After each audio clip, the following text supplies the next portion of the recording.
M news ಚಾನೆಲ್ಗೆ ಸ್ವಾಗತ. ನಾನು ಎಂ ಬಿ ನಾಯ್ಕಿನ್. ಇಂದಿನ ಪ್ರಮುಖ ಸುದ್ದಿಗಳು.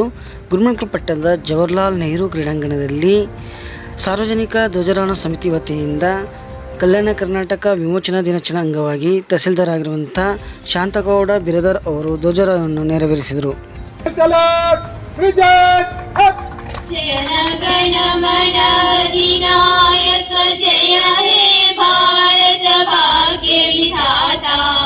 हिमाचल यमुना गंगा उच्चल बनावे जागे तव तव जय गाथा जनगण मंगलदायक जय हे. ಇದೇ ಸಂದರ್ಭದಲ್ಲಿ ಕಾಸಮಠದ ಪೂಜ್ಯ ಶಾಂತವೀರ ಗುರು ಮುರುಘರಾಜೇಂದ್ರ ಸ್ವಾಮಿಗಳು ದಿವ್ಯ ಸಾನ್ನಿಧ್ಯ ವಹಿಸಿದರು ಮತ್ತು ತಾಲೂಕ್ ಪಂಚಾಯತ್ ಅಧಿಕಾರಿಗಳಾಗಿರುವಂಥ ಅಮರೇಶ್ ಪಾಟೀಲ್ ಅವರು, PI ಮತ್ತು ಪುರಸಭೆ ಅಧ್ಯಕ್ಷರಾಗಿರುವಂಥ ಜಯಶ್ರೀ ಪಾಟೀಲ್ ಹಾಗೂ ಉಪಾಧ್ಯಕ್ಷರಾಗಿರುವಂಥ ರೇಣುಕಾ ಪಡಿಗೆ ಮತ್ತು ಮುಖ್ಯಾಧಿಕಾರಿಗಳಾದ ಭಾರತಿ ದಂಡೋತಿ ಸೇರಿದಂತೆ ಪ್ರಮುಖರು ಉಪಸ್ಥಿತರಿದ್ದರು.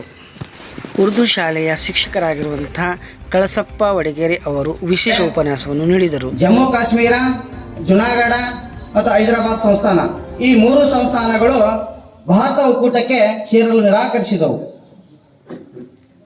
ಅದರಲ್ಲಿ ನಮ್ಮ ಹೈದರಾಬಾದ್ ಕರ್ನಾಟಕ ಸಂಸ್ಥಾನ ಕೂಡ ಒಂದು. ಆ ಒಂದು ಸಂಸ್ಥಾನದ ಕೃತಿ ಹೇಳುವುದಾದರೆ, ಆ ಸಂಸ್ಥಾನವು ಆಸಿಫ್ ಶಾಹಿ ಮನೆತನದ ಸಂಸ್ಥಾನವಾಗಿತ್ತು. ಆ ಒಂದು ಸಂಸ್ಥಾನವು ಸುಮಾರು 16 ಜಿಲ್ಲೆಗಳನ್ನು ಒಳಗೊಂಡಂತಹ ಕರ್ನಾಟಕದ ಬೀದರ್, ಗುಲ್ಬರ್ಗ, ಯಾದಗಿರಿ, ರಾಯಚೂರು, ಕೊಪ್ಪಳ ಹಾಗೂ ನಾಂದೇಡ್, ಬೀಡ್, ಔರಂಗಾಬಾದ್, ಕರೀಂನಗರ್, ವರಂಗಲ್, ಮಹಬೂಬ್ ನಗರ್ ಒಳಗೊಂಡಂತೆ ಸುಮಾರು 16 ಜಿಲ್ಲೆಗಳ ಪ್ರದೇಶವನ್ನು ಒಳಗೊಂಡಿತ್ತು. ಆದರೆ ಮೀರ್ ಉಸ್ಮಾನ್ ಅಲಿ ಖಾನ್ ಒಳ್ಳೆ ಸ್ವಭಾವದ ವ್ಯಕ್ತಿ, ಸುಮಾರು ಅಭಿವೃದ್ಧಿ ಕಾರ್ಯಗಳನ್ನು ಮಾಡಿದಂಥವರು. ಊರಿಗೆ ರಸ್ತೆ ನಿರ್ಮಾಣ ಮಾಡೋದಾಗಲಿ, ಬಾವಿಗಳನ್ನು ಕಟ್ಟಿಸುವುದಾಗಲಿ, ರಸ್ತೆಗಳ ಪಕ್ಕದಲ್ಲಿ ಗಿಡವನ್ನು ನೆಡುವುದಾಗಲಿ, ರೈತರಿಗಾಗಿ ಗಂಜಗಳನ್ನು ವ್ಯವಸ್ಥೆ ಮಾಡುವುದಾಗಲಿ, ಹೀಗೆ ಸಾಕಷ್ಟು ಅಭಿವೃದ್ಧಿ ಕಾರ್ಯಗಳನ್ನು ಮಾಡಿದಂಥವರು.